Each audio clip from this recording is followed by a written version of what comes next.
Rise up, humanity. Is currently running the facility.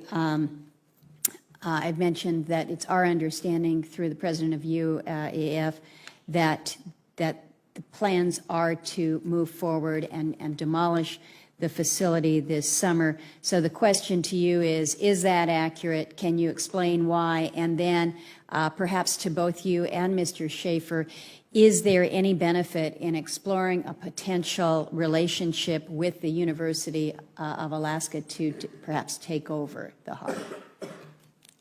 Yeah, thank you, Senator. The Air Force has gotten great value out of HARP in the past. We took over from the Navy and managed it and actually did a number of experiment campaigns up there and have finished our work that we're interested in doing up there. We've moving on to other ways of managing the ionosphere, which the HARP was really designed to do, was to inject energy into the ionosphere, be able to actually control it. And but that work has been completed. So that the American government has created weather tampering techniques so that the New World Order will be able to starve millions of Americans and to control the rest. Would you explain what you were trying to say? Well, what I was trying to say is exactly what I said. There is weather control techniques. We have a complete package on that, which I did not bring, but I certainly will see to it that it is brought in for the record. Number one, the entire patents on the equipment. Number two, Senator Claiborne Pell's complete statement and story of his own that not only does it exist, but that we even utilize it as far back as the Vietnam War. You might want to touch base with Senator Pell. I just want to repeat before I turn to so yes, but we do have all that information. You're saying the government has created weather tampering techniques so that the, quote, New World Order will be able to starve millions of Americans. Worldwide. Millions of Americans, and to control the rest. Yes, sir, and that's my belief. As bizarre as that sounds, if somebody had told me that equipment even existed 10 years ago, I would have thought they were nuts, sir. And at this point in time, we have all the documents to prove it.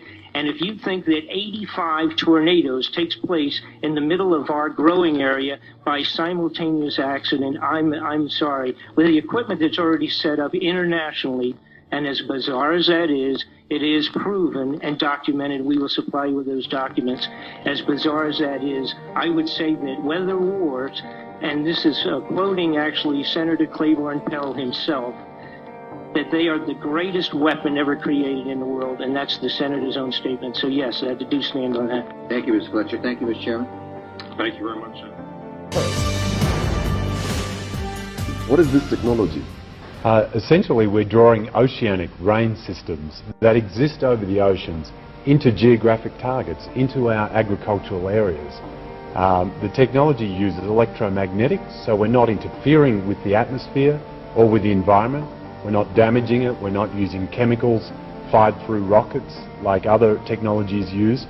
We use a very gentle but powerful technology, launching electromagnetics into the atmosphere to modify the flow of the weather system over the ocean and drawing it into a target. So to try and keep it simple, we establish some kind of link with a weather system, and once we've seen through satellite meteorology that we have that link, we're able to draw that system in incrementally towards the target, such as in this case the Horn of Africa. So let's take this one as a case study. This was April 20th through the 21st of 2012. This was a visual that they showed on the website, and just as an example of their composite map, and I thought it was a great example to use because here you can actually see you have a front coming through, and then the Doppler radars build a wall. They bloom out, stopping it from continuing on, and it sends it up instead. See, it's coming across, but the blooms come, and then it breaks it up and sends it out. And this is even illustrated really well on the slower one here. See, this Doppler turns that, takes that line of weather, and because it's here, the energy goes like that, goes around it, like it splits it up. Like it's a Laffy Taffy being pulled on a line of conveyor belts. Low pressure, low pressure, low pressure, low pressure, low pressure, low pressure, high pressure.